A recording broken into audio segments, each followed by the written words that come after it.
Boa noite, meus irmãos. Graça e paz da parte de Cristo Jesus. Amém?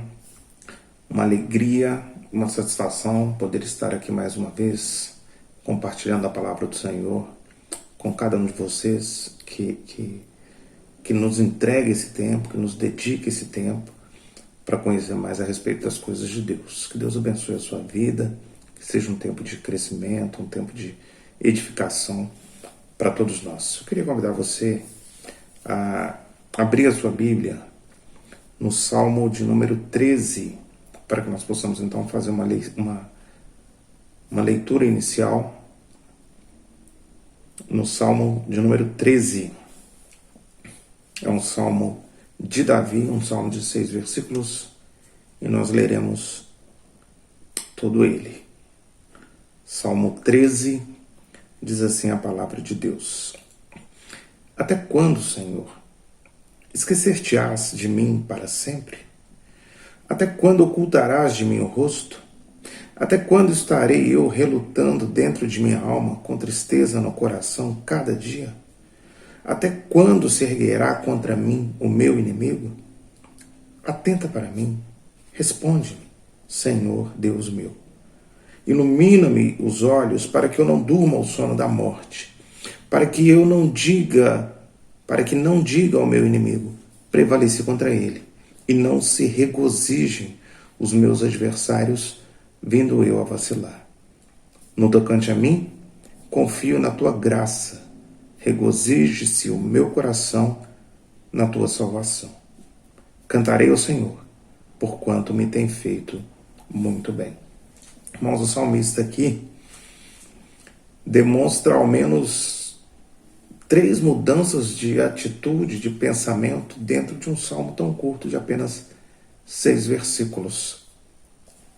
Uma atitude que frequentemente eu e você também tomamos, copiamos, de passar rapidamente pensamentos pela nossa cabeça e muitas vezes nós absorvermos esses pensamentos e rapidamente um outro pensamento vem e nos faz entender que aquilo o qual falávamos de fato não procede ou não tem tanta importância assim. No caso de Davi inicia o Salmo 13 com um queixume, com uma lamentação, perguntando a Deus: até quando, Senhor, o Senhor vai permitir que eu passe pelo que eu estou passando sem me socorrer? É uma atitude frequente, irmãos, de todos nós. Nos queixarmos de Deus, murmurarmos contra Deus, perguntarmos a Deus: até quando, Senhor? Mas, imediatamente, Davi se lembra dos feitos do Senhor, da bondade do Senhor, da misericórdia do Senhor. Então, o que era um lamento, um murmúrio, um queixume, passa a ser uma oração, passa a ser uma petição, passa a ser uma demonstração de fé e de confiança. Ele vai dizer: atenta para mim, olha para mim, responde-me, Senhor Deus meu, ilumina meus olhos. Ou seja, num primeiro momento, a queixa e a reclamação. Num segundo momento, a lembrança de que Deus é bom e de que aqueles que buscam refúgio, que buscam auxílio nele, serão consolados, serão confortados. E no terceiro momento, então, Davi expressa de forma clara essa confiança velada no verso anterior na sua oração. Agora sim, depois da oração, ou chegando ao final da oração, já com seu coração repleto de confiança, de fé em Deus, ele então pode expressar com seus lábios que ele cantará ao Senhor, porque o Senhor tem feito a ele muito bem. Observem que é o mesmo momento, irmãos. Observem que a situação de Davi não mudou. A situação em que ele se encontrava no verso 1 é a mesma situação em que ele se encontra no verso 6. O que mudou foi a disposição da sua mente, a disposição do seu coração. O que mudou foi a sua maneira de enxergar Deus. Primeiro, num primeiro momento, se lastimando, imaginando que talvez Deus tivesse esquecido dele. E logo no verso 6, louvando a Deus e dizendo a Deus: olha, o Senhor tem feito bem a mim. Irmãos, eu convido você nessa noite mesmo em meio às tribulações, em meio às lutas, em meio às dificuldades e em meio às murmurações que frequentemente nós fazemos contra Deus, eu queria convidar você a se lembrar também da bondade de Deus, da misericórdia de Deus, da eternidade de Deus, que nada está fora dos limites da compreensão e do poder de Deus, de que Deus está agindo, de que Deus está agindo. E por conta disso você louve ao Senhor e cante ao Senhor, por quanto Ele tem feito muito bem a mim e a você, que sempre saia dos seus lábios um hino de louvor a Deus. Eu queria convidar você a que nós façamos uma oração. Essa oração, nós colocaremos diante de Deus as nossas faltas, os nossos pecados. Nós temos feito coisas que desagradam ao Senhor. Temos sido murmuradores, temos sido reclamões, temos contrariado muitas vezes a vontade de Deus. E por isso eu queria convidar você a que se coloque agora humilhado diante de Deus e peça a Ele que tenha misericórdia da sua vida. Eu farei o mesmo.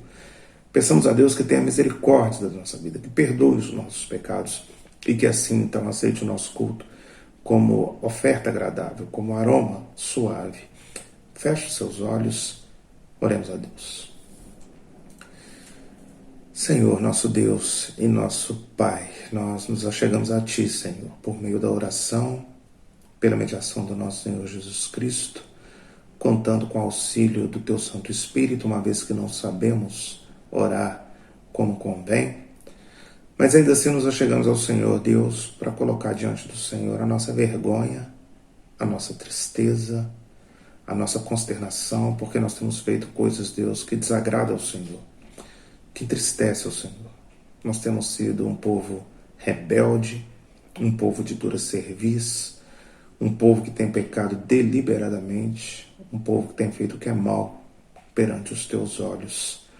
Ó Pai, em nome de Jesus, haja para conosco com misericórdia, Deus, com longanimidade, porque se não fossem as Suas misericórdias, Deus, que têm se renovado sobre a nossa vida a cada manhã, ai de nós, o que seria de nós? O Salmo 14, Pai, vai dizer: diz o insensato no seu coração, não há Deus. E muitas vezes nós também agimos como se não houvesse Deus, deixando que a nossa carne, deixando que os nossos desejos, as nossas vontades nos direcionem, nos domem, tenham controle sobre as nossas emoções. Tem misericórdia de nós, Senhor. Tem misericórdia de nós. Perdoa os nossos pecados. Fortaleça-nos. Vê se há em nós algum caminho mau e guia-nos pelos caminhos eternos. Faze, Deus, com que nós possamos nos parecer mais com Teu Filho amado, com Jesus Cristo. Que nós possamos, Deus, expressar a nossa adoção em Cristo através das nossas atitudes, do nosso falar e do nosso pensar. E que da nossa boca, Pai, saia sempre hinos de louvor ao Senhor. Palavras de bênção, jamais palavras de maldição. Que a nossa língua, Deus, seja usada pelo Senhor para abençoar, para louvar, para fazer com que outras pessoas conheçam a respeito de Ti, do Teu Evangelho, da Tua grandeza, do Teu poder. Cuida do nosso coração, Deus, enganoso, desesperadamente corrupto. Perdoa os nossos pecados, tem misericórdia de nós, aceita o nosso culto, e esse culto que passamos agora a prestar ao Senhor possa ser agradável a Ti, Deus. E tudo que fizermos, tudo que dissermos aqui nessa noite, Deus, glorifique o Teu nome, e que tudo que falarmos nessa noite traga sabedoria, compreensão e conhecimento ao Teu povo a respeito de Ti, dos Teus atributos, Deus. Em nome de Jesus, usa-me, apesar de mim, para a glória do Teu nome. Essa é a oração que eu faço no temor e pela mediação de Jesus Cristo, Senhor nosso. Amém. Muito bem, irmãos, queria convidar você então a que volte os seus olhos até o capítulo 15 da epístola que Paulo escreve aos Romanos. Romanos, capítulo 15, é esse o texto da nossa meditação nessa noite, do nosso estudo nessa noite. Já estamos caminhando para o final da epístola de Paulo aos Romanos, quase um ano já trabalhando nessa epístola. Você só encontrará na página do Facebook da Igreja Presbiteriana de São Borja e na nossa conta do YouTube, a partir do capítulo 13, que foi quando nós começamos a transmitir os cultos, Mas, caso você tenha interesse de conhecer todo o capítulo, todos os estudos que nós fazemos semanalmente na igreja, no templo, basta que você entre em contato conosco e nós estaremos então disponibilizando esse material para que você possa também ser edificado pela palavra de Deus e por essa belíssima epístola que Paulo escreve aos crentes de Roma. Romanos capítulo 15 é o capítulo no qual nós trabalharemos nessa noite. Eu gostaria de convidar você que nós tentássemos chegar até o versículo 21. Então vamos fazer primeiro a leitura até o versículo 21, dependendo de como fluir a nossa meditação, o nosso ensino, o nosso tempo, nós poderemos então avançar um pouco mais. Mas a princípio, Romanos 15, 1 a 21, eu farei a leitura. Por favor, onde quer que você esteja, acompanhe com reverência a palavra do Senhor. Ora, nós que somos fortes devemos suportar as debilidades dos fracos e não agradar-nos a nós mesmos. Portanto, cada um de nós agrade ao próximo no que é bom para a edificação.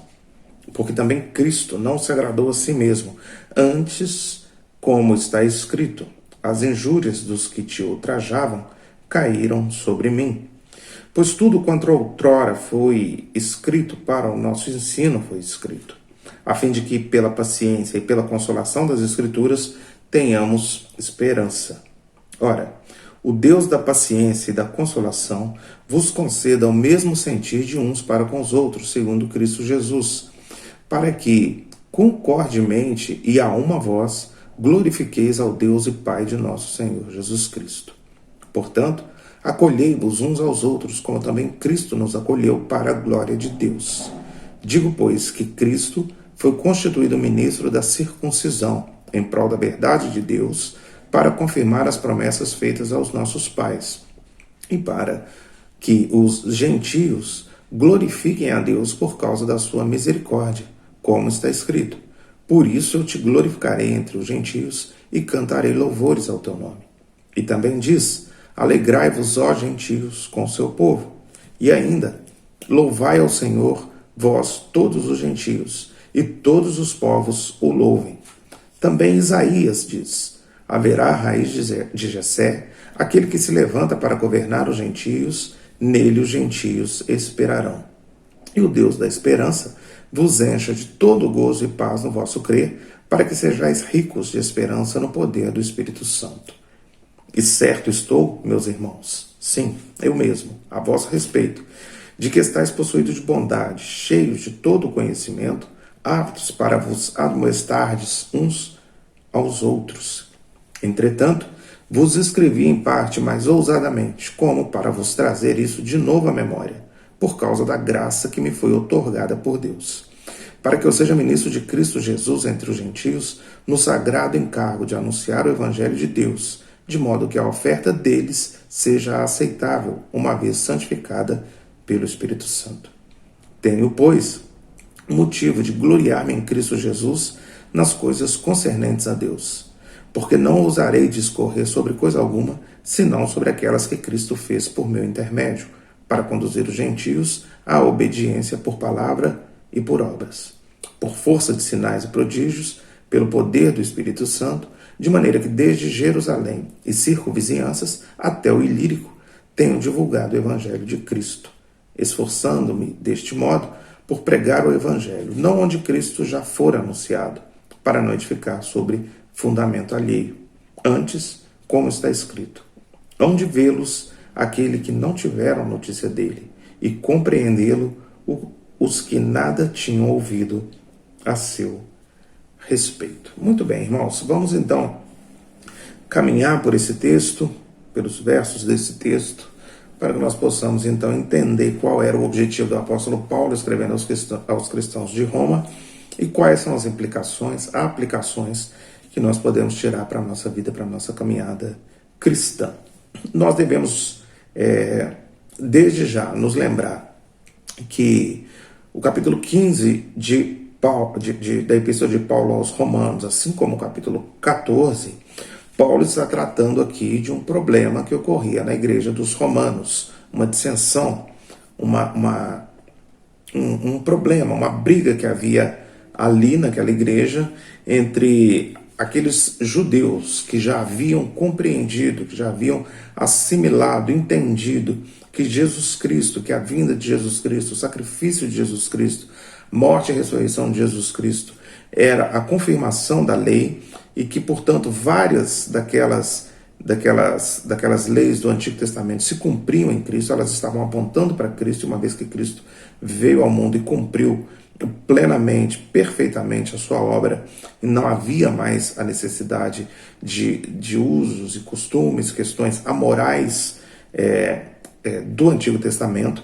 Então, Paulo, havia uma discussão entre esses judeus e aqueles judeus que eram novos na fé, que ainda não haviam compreendido isso e, por conta disso, ainda tinham apego às tradições do Antigo Testamento, como o que poderia ou não se poderia comer, poderia ou não se poderia beber, respeito de festas do calendário judeu, enfim. Então, essas duas partes entraram em conflitos porque a parte que Paulo chama de mais forte, que é aqueles crentes maduros na fé, existia da parte deles um preconceito contra os crentes mais fracos, e os crentes mais fracos, como Paulo diz aqui, os mais fracos na fé, os neófitos, havia da parte deles um julgamento quanto às práticas dos crentes mais fortes. Paulo tratou todo o capítulo 14 a respeito disso, e boa parte agora do capítulo 15 também, Paulo vai falar especificamente sobre isso. Então vamos caminhar já com essa perspectiva pelos versos para que nós possamos então compreender aquilo que Paulo está querendo nos dizer. Verso 1. Ora, nós que somos fortes devemos suportar as debilidades dos fracos e não agradar-nos a nós mesmos. Observe você que Paulo se coloca como um dos fortes. Paulo, que era judeu, havia compreendido que o sacrifício de Cristo na cruz cumpriu a lei, era o cumprimento da lei, e que, portanto, um ou outro tipo de comida, um ou outro tipo de bebida não trazia nenhum tipo de prejuízo para aquele que fizesse uso dessa comida ou dessa bebida. Enfim, eram práticas do Antigo Testamento, eram práticas dos judeus no Antigo Testamento, mas que já não haviam mais a necessidade de serem cumpridas no Novo Testamento. Lembre-se sempre que nós estamos falando de questões amorais. O que Deus ordena em todos os tempos. O que Deus proíbe em todos os tempos. Questões morais. Deus ordena, é a ordem de Deus, nós precisamos fazer por todo o tempo. Antigo Testamento, Novo Testamento, enfim. O que Deus proíbe, nós sempre estaremos proibidos de fazer. Mas as questões amorais, periféricas, secundárias, que não têm relação com a obra da redenção, que não têm relação com a nossa salvação, essas questões, elas são questões de debate, são questões que não merecem o desgaste, a discussão, o investimento de tempo a respeito dessas questões, mas são questões que acontecem dentro da igreja, tanto que Paulo dedica aqui quase 2 capítulos de uma epístola de 16 capítulos para falar sobre esse assunto. Então Paulo se coloca no grupo dos fortes e diz: nós que somos fortes devemos suportar as debilidades dos fracos e não agradar-nos a nós mesmos. Ou seja, nós devemos, com amor, nós devemos, com paciência, nós devemos, com longanimidade, suportar as dúvidas que os nossos irmãos ainda têm. Aquilo que nós falamos na semana passada. Se um irmão se escandaliza porque você come determinado alimento, não coma perto dele. Se o irmão acha que é pecado, se o irmão ainda não entendeu a respeito do sacrifício de Cristo e de todas as implicações e da liberdade que o sacrifício de Cristo nos dá, tenha um pouco de paciência com o irmão. Caminhe um pouco mais com o irmão, ensine ao irmão, não seja pedra de tropeço na vida do irmão, é a expressão que Paulo irá usar no capítulo 14. Então é disso que Paulo está tratando aqui, de um amor entre irmãos, de um amor sacrificial, de um amor altruísta, de um amor que faz com que nós possamos abrir mão daquilo que nós gostamos para não constranger um irmão mais fraco na fé. Então, é como ele termina o versículo 1, né? Para não agradarmos a nós mesmos, que nós possamos abrir mão daquilo que eventualmente possa até nos dar prazer, mas que venha a ser motivo de tropeço para o irmão. Nós falamos exaustivamente disso nas 2 últimas semanas, trabalhando no capítulo 14, então não vou me ater muito a isso. Você certamente já entendeu qual é a advertência aqui de Paulo. Versículo 2: portanto, cada um de nós agrade ao próximo no que é bom para edificação. É o complemento do raciocínio do versículo anterior, para que o nosso irmão mais fraco na fé seja edificado, para que não haja nenhum tipo de constrangimento, para que nós não sejamos pedra de tropeço, então que nós possamos abrir mão daquilo que talvez seja nosso direito para o bem do todo. Paulo está tratando aqui com a igreja do Senhor. Para o bem da igreja, vamos abrir mão daquilo para que o irmão não se constranja ou para que não traga problema para o irmão e para que todo o corpo seja edificado, para que todos nós possamos crescer juntos na graça.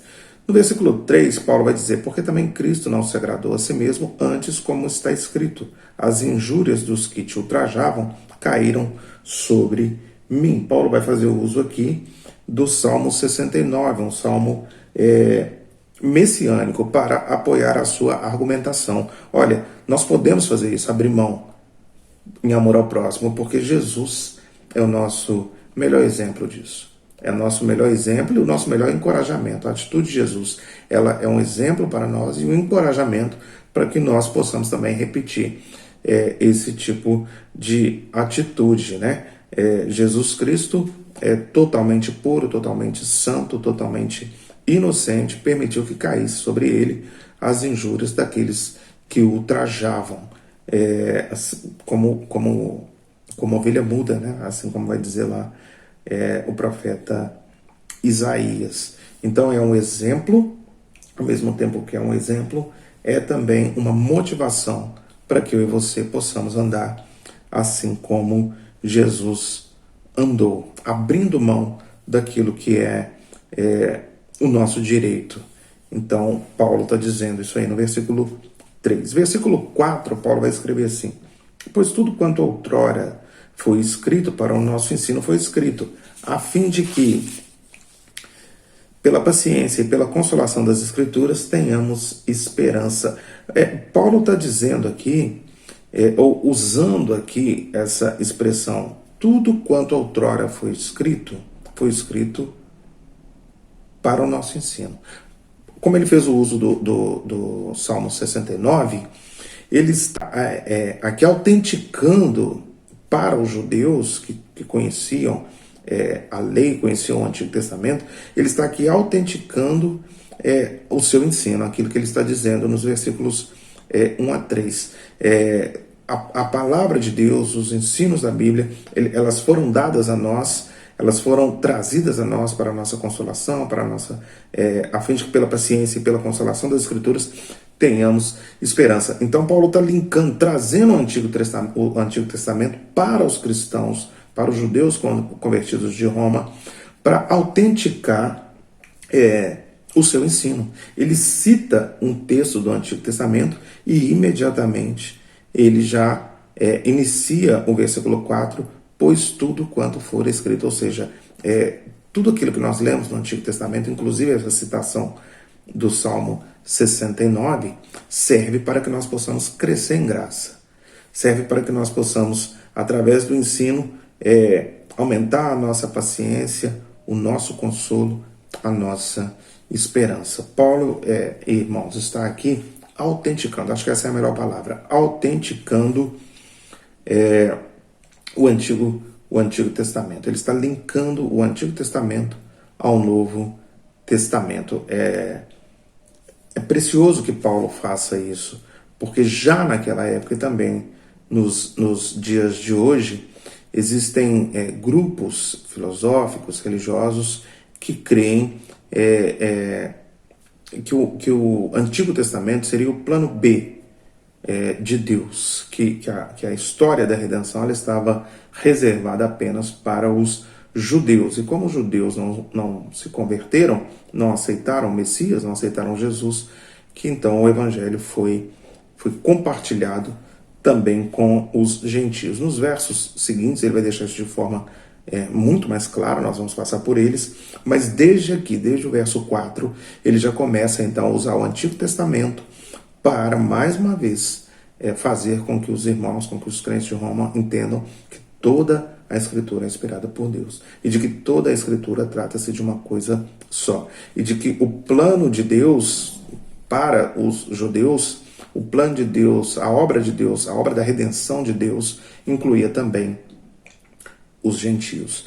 Toda a Escritura é inspirada por Deus. Cada porção da Escritura, cada página da Escritura, cada versículo da Escritura nos serve como lição e como aplicação para todos os povos de todas as eras. Por isso, Paulo, então, recorre ao Antigo Testamento. Nos versos 5 e 6, Paulo interrompe momentaneamente a sua admoestação, o seu conselho, e faz uma oração, um rogo, um clamor a Deus. Ele vai dizer: ora, o Deus da paciência e da consolação vos conceda o mesmo sentir de uns para com os outros, segundo Cristo Jesus, para que concordemente e a uma voz glorifiqueis ao Deus e Pai de nosso Senhor Jesus Cristo. Qual é a oração de Paulo aqui, irmãos? A oração de Paulo é para que os crentes de Roma, de uma vez por todas, entendam que eles fazem parte de um corpo, que eles são parte de um todo, em que eles devem pensar como um corpo, como uma unidade. Paulo está orando aqui por unidade na igreja, para que os irmãos se amem, para que os irmãos se acolham, para que os irmãos se ajudem mutuamente, para que os irmãos entendam que não há espaço na igreja do Senhor Jesus para facções, para dissensões, para grupinhos. Eu sou de Apolo, eu sou de Paulo, eu sou de Jesus. Não, irmãos, não. Nós todos fazemos parte do edifício de Deus. Nós somos pequenas pedras que formam, que constituem o edifício de Deus. Isso é a igreja. Não há espaço na igreja para grupos, para facções, para brigas, para conflitos, para preconceito, que era o que acontecia aqui, para julgamentos por questões secundárias, que é o que acontecia aqui nesse contexto. Então é isso que Paulo está dizendo: entendam, e eu oro por isso, para que vocês entendam que nós devemos ter o mesmo sentir de uns para com os outros, segundo Cristo Jesus. Se Jesus Cristo morreu por você, eu preciso te amar. Se Jesus Cristo morreu por mim e por você, se o preço pago pela sua salvação e pela minha salvação foi absolutamente o mesmo, a morte do nosso Senhor e Salvador, eu preciso te amar.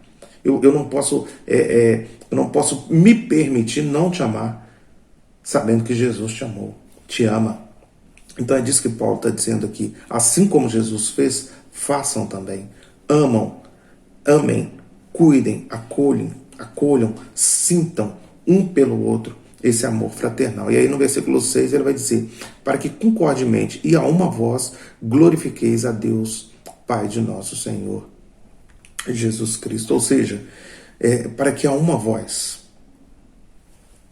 como uma pessoa, como um ser, todos nós glorifiquemos o nome de Deus, porque só assim o nome de Deus será glorificado, irmãos.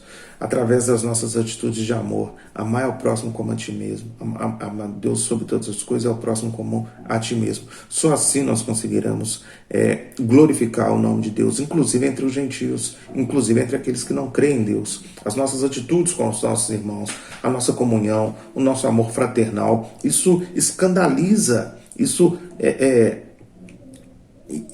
traz surpresa aos que não conhecem o Evangelho. Eles olham para nós e falam: mas como uma pessoa que convive tão pouco com a outra, que convive tão pouco tempo com a outra, pode cuidar tanto, pode amar tanto, pode se empenhar tanto? E a resposta é: porque nós somos um só corpo, cuja cabeça é Cristo. Nós precisamos caminhar na mesma direção, no mesmo passo, a uma só voz, como está dizendo o versículo 6, como uma unidade, sem dar espaço, irmãos, para as artimanhas de Satanás, que tentam em todo tempo nos separar, trazer dissensões e rixas para dentro da igreja. Paulo está pedindo aqui, olha, não caminhe nessa direção, caminhe como uma só voz, como um só corpo. Nós somos, a igreja é a noiva de Cristo, a noiva de Cristo. E não é uma noiva desmembrada, um dedo lá, uma mão aqui, um pé lá, não. É uma noiva perfeita, é uma noiva pura, imaculada, santa. É essa noiva que vai se encontrar com Jesus no grande e terrível dia do Senhor. Uma noiva pura, perfeita, santa. E essa noiva somos nós. Então nós precisamos andar em unidade. Os cristãos de Roma precisavam andar em unidade. Eu e você, que fazemos parte de uma igreja, precisamos andar em unidade, porque só assim nós glorificaremos o nome de Deus. Não sendo cada um de nós uma igreja, não sendo cada um de nós um corpo separado. Não. Um só corpo, um só pensamento, um só objetivo. E que objetivo é esse? A unidade cristã, a glória do nome de Deus. É isso que Paulo está dizendo aí no versículo 6. Vamos caminhar um pouco mais? Versículo 7. Portanto, acolhei-vos uns aos outros, como também Cristo nos acolheu para a glória de Deus. É o que eu havia dito no versículo 5. Nós temos a obrigação de amar, de acolher, de cuidar dos nossos irmãos, porque foi isso que deu, porque foi isso que o nosso Senhor e Salvador, o nosso Mestre, aquele que nos comprou por alto preço, preço de sangue, preço de cruz, foi isso que ele fez e nos deixou como exemplo. Amar e acolher os nossos irmãos, cuidar dos nossos irmãos. Esse, irmãos, é o grande mandamento. Esse é o grande mandamento. Amar ao Senhor Deus sobre todas as coisas e ao teu próximo como a ti mesmo. Ao teu próximo como a ti mesmo. Então, o que Paulo está dizendo aqui é que nós devemos fazer isso porque nós temos um exemplo. Cristo fez isso por nós. Versículo 8, caminhando um pouco mais, vai dizer assim: digo, pois, que Cristo foi constituído ministro da circuncisão em prol da verdade de Deus para confirmar as promessas feitas aos nossos pais. Vamos caminhar um pouco mais, vamos até o versículo 12, porque se trata do mesmo pensamento. E para que os gentios glorifiquem a Deus por causa da sua misericórdia, como está escrito: por isso eu te glorifiquei entre os gentios e cantarei louvores ao teu nome. E também diz, verso 10, alegrai-vos, ó gentios, com o seu povo, e ainda louvai ao Senhor, vós todos os gentios, e todos os povos o louvem. Também Isaías diz, haverá a raiz de Jessé, aquele que se levanta para governar os gentios, nele os gentios esperarão. Então, Paulo vai usar aqui mais uma vez o Antigo Testamento, textos aqui de Isaías, de Deuteronômio, de Samuel, para expressar mais uma vez que o plano redentivo de Deus incluía os gentios. Então, lá no Antigo Testamento, na lei, lá em Deuteronômio, nos profetas, já se falava que a salvação viria para os gentios. Então, é um erro. É um erro daqueles que afirmam que os gentios é um plano B de Deus. Não, de maneira alguma. De maneira alguma. A obra redentiva de Deus já visualizava os gentios. E mais que isso, já visualizava que os judeus seriam o canal de bênção para os gentios. A partir dos judeus, os gentios teriam contato com o evangelho. A partir dos judeus, os gentios teriam contato com a palavra. Teriam contato com o evangelho do Senhor Jesus. Eles seriam um canal de bênçãos para os gentios. Então ele vai citar aqui textos do Antigo Testamento: os gentios cantarão louvores ao teu nome, os gentios se alegrarão como o seu povo, os gentios louvarão ao Senhor, os gentios esperarão no Senhor. Então, irmãos, o que Paulo mais uma vez está fazendo aqui trazendo para o Novo Testamento, o Antigo Testamento, para referendar o seu ensino, o ensino do Antigo Testamento, de que os gentios, aqueles que crescem no Senhor Jesus, também estariam dentro do plano da redenção, seriam alcançados pela graça. E ele fecha esse primeiro bloco, então, com o versículo 13, dizendo: e o Deus da esperança vos encha de todo gozo e paz no vosso crer, para que sejais ricos da esperança no poder do Espírito Santo. Então, Paulo faz aqui uma espécie de hino de louvor, de doxologia, dizendo: o Deus da esperança encha cada um de nós de alegria, de paz, para que sejamos ricos de esperança no poder do Espírito Santo. Irmãos, essa paz e essa alegria que Paulo se refere no versículo 13, ela só pode ser alcançada no poder do Espírito Santo. Nós não estamos falando aqui de uma alegria efêmera, passageira, de uma alegria causada por circunstâncias. Um dia bom você está alegre, um dia ruim você está triste. Tampouco o Paulo está dizendo aqui a respeito dessa paz, de que é uma paz momentânea e circunstancial, de maneira alguma. O que a paz e a alegria, que o gozo você pode, em outras versões vai estar a alegria, né? A alegria e a paz a qual Paulo se refere aqui é a paz de Deus, é a alegria de Deus, porque a alegria de Deus é a nossa força. A paz de Deus excede todo entendimento. Então, isso independe das circunstâncias. Isso independe de como nós estamos. Nós estaremos alegres e em paz no dia bom, mas nós estaremos alegres e em paz no dia mau, porque a nossa alegria, a nossa paz residem em Cristo e elas são aplicadas a nós pelo Espírito Santo de Deus. É a loucura da pregação, irmãos. É a loucura da pregação. Como nós podemos ter alegria e paz mesmo no dia mau?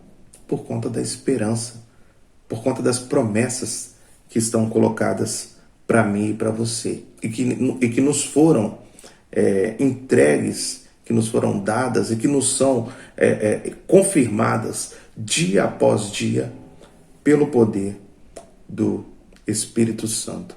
Então, irmãos, é uma paz muito além dessa paz que nós usamos no nosso dia. É uma alegria muito além dessa palavra alegria que nós usamos no dia a dia. É algo muito mais profundo. É algo que está fora de nós. É algo que nos é dado pelo Espírito Santo de Deus. Muito bem. Paulo, então, a partir do versículo 14, vai dizer, ou vai escrever aos cristãos de Roma: olha, eu penso que vocês entenderam o que eu quis colocar para vocês. Eu penso que vocês aprenderam o que eu quis dizer para vocês. Olha o que ele vai dizer no versículo 14. E certo estou, meus irmãos, sim, eu mesmo, a vosso respeito, de que estáis possuídos de bondade, cheios de todo conhecimento e aptos para vos admoestardes uns aos outros. Então Paulo identifica que, especialmente entre os cristãos que já estão mais fortes na fé, mas também entre os cristãos que estão no começo da sua caminhada, que existe ali um povo santo, que existe ali um povo que tem lutado contra o pecado. A igreja não era e não será totalmente pura até a volta de Jesus, mas a igreja buscava sim santidade, a igreja buscava sim se parecer com Cristo, a igreja buscava sim ser sal e luz ali em Roma, tanto que ele diz que ele reconhece, ele entende, ele percebe que os irmãos da igreja estavam possuídos de bondade, estavam cheios de conhecimento e estavam aptos, preparados para admoestardes ou aconselhar uns aos outros. Então, Paulo consegue identificar isso na igreja, que os irmãos estavam prontos para cuidar uns dos outros, para ensinar e para cuidar, aconselhar uns dos outros. Observem como que essa deve ser, ou esse deve ser, perdão, um retrato da minha igreja e da sua igreja, da igreja onde você congrega, seja lá onde você está. O retrato da nossa igreja deve ser uma igreja totalmente dependente de Deus,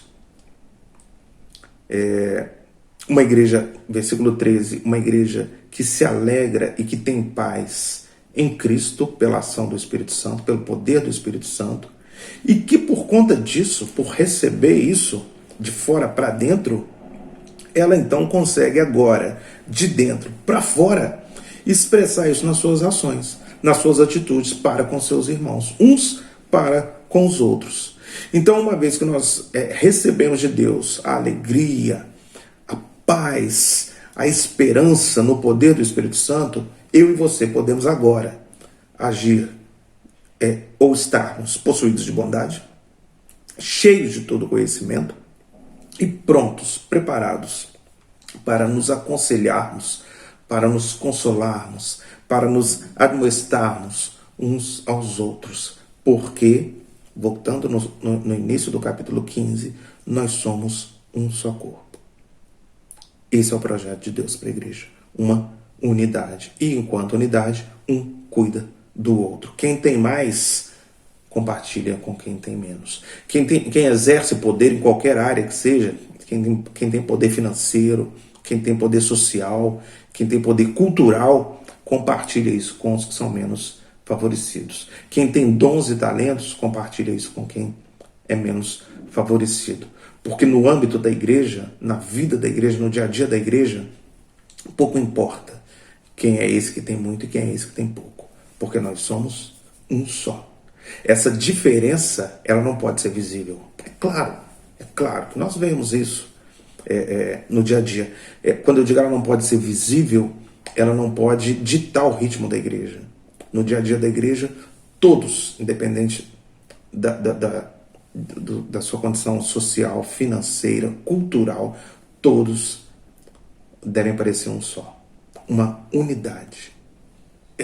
Esse é o propósito, esse é o projeto, esse é o objetivo da igreja. Para isso que eu e você temos que trabalhar diariamente. E é isso que Paulo está aqui reivindicando, então, dos seus irmãos da igreja de Roma. Versículo 15, irmãos. Entretanto, vos escrevi em parte mais ousadamente, como para vos trazer isso de novo à memória, por causa da graça que me foi outorgada por Deus, para que eu seja ministro de Cristo Jesus entre os gentios, no sagrado encargo de anunciar o Evangelho de Deus, de modo que a oferta deles seja aceitável, uma vez santificada pelo Espírito Santo. Então, o que nós fazemos, o que eu faço quando eu leio a minha Bíblia, o que você faz quando você lê a sua Bíblia, o que nós fazemos quando ouvimos um estudo, uma pregação, é o que Paulo está dizendo no versículo 15.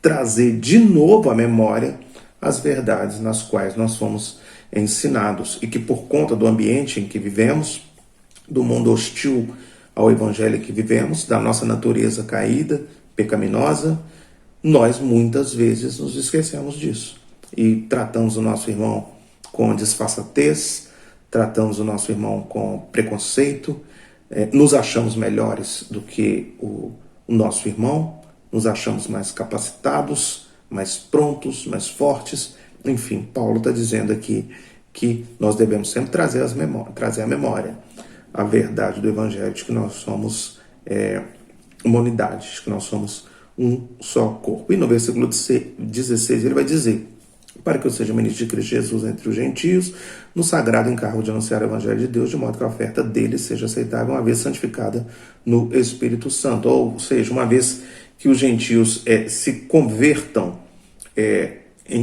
de fato e de verdade, não apenas convencidos pelo Evangelho, mas convertidos totalmente pelo Evangelho.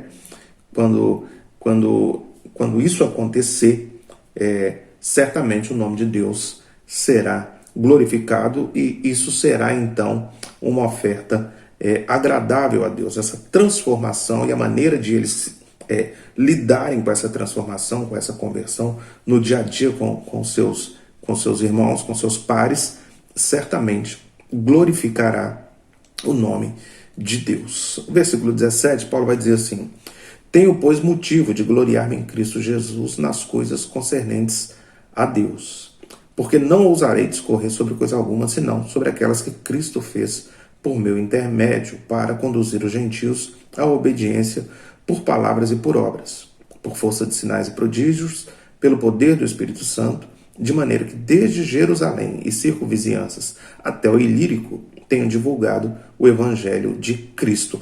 Paulo vai dizer aqui, irmãos, que aquele que gloria, glorie-se no Senhor, inclusive ele. E ele vai dizer que tudo o que ele fez, todo o trabalho que ele prestou ao Evangelho, as igrejas que plantou, inclusive as epístolas que escreveu, tudo isso ele fez pela ação de Cristo nele. Cristo trabalhando na vida dele. Então ele se gloria em Cristo. E aí ele vai dizer no versículo 18 que ele não ousa dissociar a sua obra do poder do Espírito e do poder de Cristo atuando através dele. Não foi ele que fez. Ele foi um instrumento de Deus para fazer. E aí ele vai citar, inclusive, lá no versículo 19, os sinais e os prodígios que ele fez, operados pelo poder do Espírito Santo.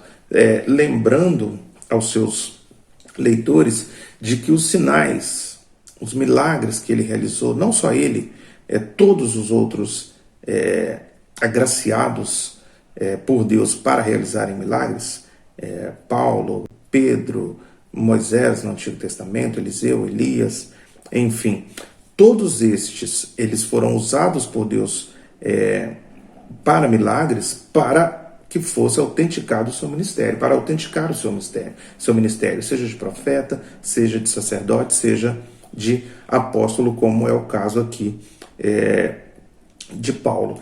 Então é isso que ele está dizendo. Tudo que eu fiz, inclusive os milagres, eu fiz pelo poder do Espírito Santo em mim, agindo através de mim, e Cristo agindo através de mim, para que o nome de Cristo fosse conhecido e o nome de Deus fosse glorificado.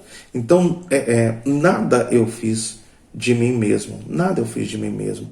Toda a honra, toda a glória, todo louvor sejam dadas a Deus. Ele vai dizer aí no finalzinho do verso 19 que ele pregou o evangelho de Jerusalém até e circunvizinhanças até o Ilírico, ou seja, ele está dizendo que ele pregou o evangelho do Oriente ao Ocidente. É claro que ele não está dizendo aqui nessas cidades todas, na sua totalidade. Paulo tinha como estratégia missionária pregar nos grandes centros, nas grandes cidades, e a partir daí as pessoas que se convertessem nessas grandes cidades, elas então levariam o evangelho para o interior dessas cidades. Então é isso que ele está dizendo. Nos grandes centros eu fui, preguei o evangelho e plantei igrejas nesses lugares por onde eu fui. No versículo 20, ele vai dizer: esforçando-me deste modo por pregar o evangelho, não onde Cristo já fora anunciado, para não edificar sobre fundamento alheio, ou seja, sempre buscando pregar o evangelho onde o evangelho ainda não havia sido pregado. E ele fecha então esse bloco do verso 21 dizendo: antes, como está escrito, hão de vê-lo aqueles que não tiveram notícia dele, e compreendê-lo os que nada tinham ouvido a seu respeito. Ele vai usar então um texto lá, mais uma vez um texto do Antigo Testamento, Isaías, para dizer então que o seu ministério apostólico, que a sua obra missionária era feita em lugares onde o nome de Cristo ainda não havia sido, onde o nome de Cristo ainda não havia sido pregado. A autenticação do seu ministério pastoral, apostólico e missionário. Sem dúvida nenhuma, Paulo encerra então esse bloco dessa maneira. Nós vamos ficar por aqui, não vamos conseguir avançar mais nessa noite, mas na próxima quinta-feira, se Deus nos der graça, nós encerramos então o capítulo 15 da Epístola de Paulo aos Romanos. Caso tenha ficado alguma dúvida, caso algo do que nós falamos aqui nessa noite não tenha ficado muito claro, você tem os nossos canais, entre em contato conosco, faça perguntas, nós estaremos totalmente disponíveis para auxiliá-los naquilo que pudermos, ok? Eu queria então mais uma vez orar pela sua vida, rogar a bênção de Deus sobre a sua vida, sobre a vida da sua família, para que nós possamos então encerrar esse momento. Feche seus olhos, vamos orar mais uma vez. Senhor, nós queremos agradecer ao Senhor por mais essa oportunidade que o Senhor nos deu de nos debruçarmos sobre a sua palavra e estudarmos um pouco mais sobre aquilo que o Senhor nos deixou, Deus, como diretrizes, como leis, como ordenanças, como consolo e conforto para a minha vida, para a vida dos meus irmãos. Agradeço ao Senhor, porque Deus, mesmo com todas as dificuldades que temos atravessado, temos experimentado da alegria e da paz que só o Senhor pode dar. Temos experimentado do conforto e do consolo que só o Senhor pode dar.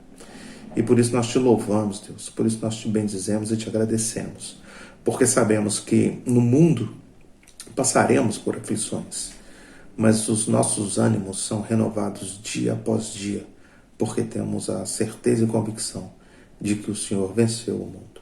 Ó Pai, que no nome de Jesus o Senhor conceda a todos nós uma ótima noite, uma noite de descanso, uma noite, Deus, de renovo, que o dia de amanhã, Deus, nos traga boas notícias, nos traga saúde, nos traga paz.